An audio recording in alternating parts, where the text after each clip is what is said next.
అదే RTV app వార్తల్ని క్షణాల్లో చదివే అవకాశం ఉంటుంది. ఒక న్యూస్ పేపర్, ఒక టెలివిజన్ ఛానల్ మీ చేతుల్లో ఎప్పుడూ ఉంటాయి. పెండింగ్లో ఉన్న స్కాలర్షిప్లను వెంటనే విడుదల చేయాలని ఏబీవీపీ ఆధ్వర్యంలో నల్గొండ జిల్లా కలెక్టరేట్ ముందు కూడా పెద్ద ఎత్తున ఏబీవీపీ నాయకులు చేరుకొని కూడా ధర్నా చేస్తున్న పరిస్థితి కనపడుతుంది. మనం విజువల్లో కూడా చూస్తున్నాం. ఏదైతే నల్గొండ జిల్లా కలెక్టర్ కార్యాలయం ముందు కూడా చేరుకొని కూడా వాళ్ళు ఎవరిని లోపలికి వెళ్లకుండా కూడా ఇక్కడ ధర్నా చేస్తున్న పరిస్థితి ఉంది. మాకు రావాల్సిన పెండింగ్లో ఉన్న బిల్లులు, స్కాలర్షిప్లన్నీ కూడా పెండింగ్ను విడుదల చేయాలని కూడా చెప్తున్నారు. మనతోటి ఏబీవీపీ సంబంధించిన నాయకులు ఉన్నారు. వారిని తెలుసుకునే ప్రయత్నం చేద్దాం. ఏంటి ఈరోజు ధర్నా చేస్తున్నారు? ధర్నా ముఖ్య ఉద్దేశం ఏంటి? అఖిల భారతీయ విద్యార్థి పరిషత్ రాష్ట్ర శాఖ పిలుపు మేరకు ఈరోజు రాష్ట్రంలో ఉన్న అన్ని కలెక్టర్ కార్యాలయం ముందలో ఏబీవీపీ ధర్నాకు పిలుపునివ్వడం జరిగింది. శాంతియుత ధర్నాకు పిలుపునివ్వడం.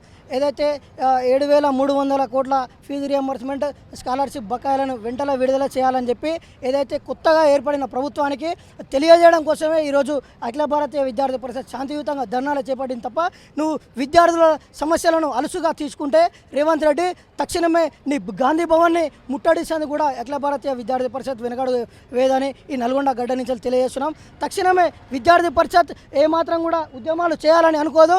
లేక నువ్వు కనుక రియంబర్స్మెంట్ స్కాలర్షిప్ విడుదల చేయకుంటే గతంలో ఏ ప్రభుత్వాన్ని అయితే గద్ద దింపేమో రాబోయే రోజుల్లో నీ ప్రభుత్వాన్ని కూడా గద్ద దింపడానికి విద్యార్థి పరిషత్ ఎప్పుడు కూడా ముందుంటుందని ఈ నల్గొండ గడ్డ నుంచి తెలియజేస్తూ జై హింద్, జై భారత్. ఎంతవరకు పెండింగ్ ఉంది? ఇంకా ఎంత స్కాలర్షిప్ కూడా పెండింగ్ ఉన్న పరిస్థితి కనపడుతుంది. ఇవన్నీ కూడా ఎప్పటి వరకు విడుదల చేయాలి? చేయకపోతే మీ కార్యాచరణ ఎట్లా ఉండబోతుంది?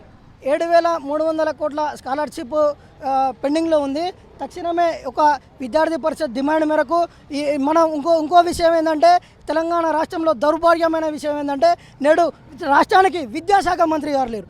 తక్షణమే ఏదైతే విద్యాశాఖ మంత్రి గారిని నియమించి వెంటనే ఫీజు రియంబర్స్మెంట్ స్కాలర్షిప్ ఒక 5 రోజులలో విడుదల చేయకపోతే నీ గాంధీ భవన్ని కూడా ముట్టడి చేసి నిన్ను గద్ద దింపుతామని ఈ నల్గొండ గడ్డ నుంచి హెచ్చరిస్తున్నాం. రైట్, మరికొంతమంది విద్యార్థులు తెలుసుకునే ప్రయత్నం చేద్దాం. ఏంటమ్మా ఈరోజు ధర్నా చేస్తున్న పరిస్థితి కనపడుతుంది? ఎందుకు ధర్నా చేయాల్సి?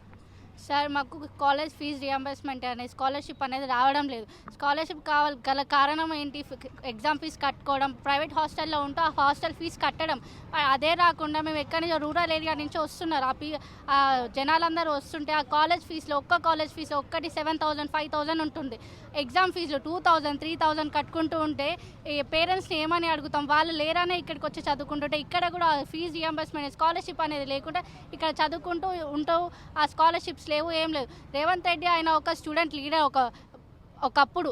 ఇప్పుడు ఆయన దీనిపైన స్పందించకపోవడం చాలా సిగ్గుచేటు. అండ్ ఏంటి అంటే ప్రతి ఒక్కరికి స్కాలర్షిప్స్ పక్కా ఖచ్చితంగా రావాలి. రాకపోతే ఈ ధర్నా అనేది ఇంకా చాలా ముంగటికి తీసుకెళ్ళడానికి ఉంటుంది.